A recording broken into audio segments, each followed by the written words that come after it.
Webinário Podcast, sua experiência de aprendizagem.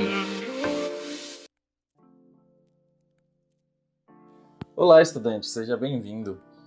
Vamos falar sobre inclusão e TDAH?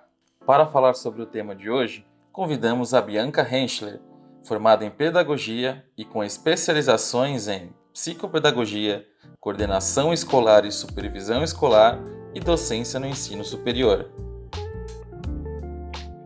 Desde o final do século XIX, já se preocupavam com as crianças que, por seu comportamento diferente, apresentavam desempenho escolar insatisfatório.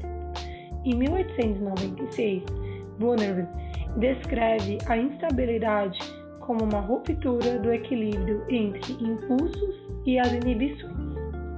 Von Stiel, em 1900, pela primeira vez, descreveu um quadro clínico com características de déficit de atenção e hiperatividade. Em 1905, Binet escala demonstrativa do desenvolvimento intelectual dos 3 aos 15 anos de idade. É nesse momento que são criados testes psicológicos, permitindo estabelecer curvas de desenvolvimento psicológico da criança, diagnosticar as variações de sua inteligência e de suas atividades perceptivas e motoras, além dos aspectos emocionais. Como esse relato histórico, já podemos observar a prevalência do biológico em detrimento do ambiente, social e histórico. Por meio dos estudos de Piaget, foi salientada a importância das practognosias. Esses estudos mostram que a praxis, maneira de agir, de se comportar, ação de participar ativamente numa atividade de ordem prática, e a gnosis, capacidade da percepção e reconhecimento de objetos e sensações, são funções corticais inseparáveis. Aqui já podemos perceber o grande avanço em se rever os multifatores envolvidos na aprendizagem e no desenvolvimento da criança. Mas, infelizmente, ainda não foi o suficiente. Em 1968, definiu então o DCM como dificuldades específicas do aprendizado. Já em 1937, Bradley relatava a ação de um psicotrópico, a benzedrina, sobre o déficit de atenção.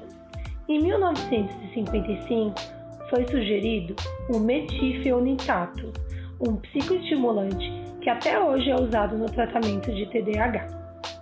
Em 1975, na classificação para doenças da Organização Mundial da Saúde, o CID-9, ficou bem definido o transtorno, sendo a principal característica um grave déficit na concentração, passando por várias revisões em 1980, 1987 e, por fim, em 1994, o DSM-4 definiu mais claramente esse transtorno, incluindo, além da desatenção e hiperatividade, a impulsividade.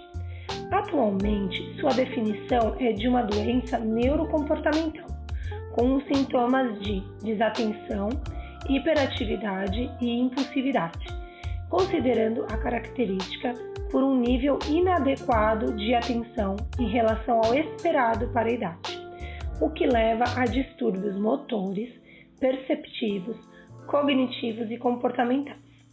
O TDAH é definido por meio de duas vertentes: a dificuldade para manter um bom nível de atenção e a hiperatividade com impulsividade. O desenvolvimento da atenção é visto pela neuroanatomia como um pré-requisito primordial para que se dê a aprendizagem, e essa depende de uma complexa interação entre estruturas do tronco encefálico e suas conexões como o córtex frontal. Para Luria, o cerebelo imaginava-se que era responsável somente como uma estrutura relacionada à função motora.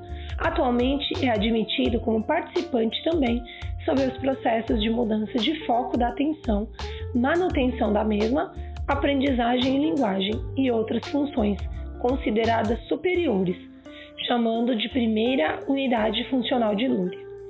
A maturação do cérebro ocorre do lobo occipital, parte posterior do cérebro, onde encontra-se o cerebelo, tronco encefálico e outros, em direção ao lóbulo frontal, parte da fronte do cérebro, onde está localizado o neocórtex, responsável pelas funções executivas superiores citada por Vygotsky em suas obras.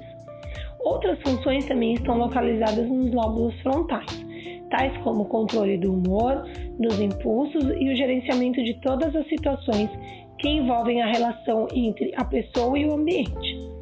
Em relação ao aprendizado, podemos afirmar que o lóbulo frontal participa da linguagem falada, do controle do humor e dos impulsos. Sendo assim, como podemos exigir que uma criança, em pleno amadurecimento de seus funcionamentos biológicos, como sobre a sua atenção e impulso, a maturação completa só atinge a maturidade aos 21 anos de idade? E você, estudante, quer saber mais? Se você é um aluno de graduação, acesse em sua disciplina o Pratique e Compartilhe. Caso seja aluno de pós-graduação, acesse sua disciplina o Fórum Café, Bate-Papo e Network e construa o conhecimento.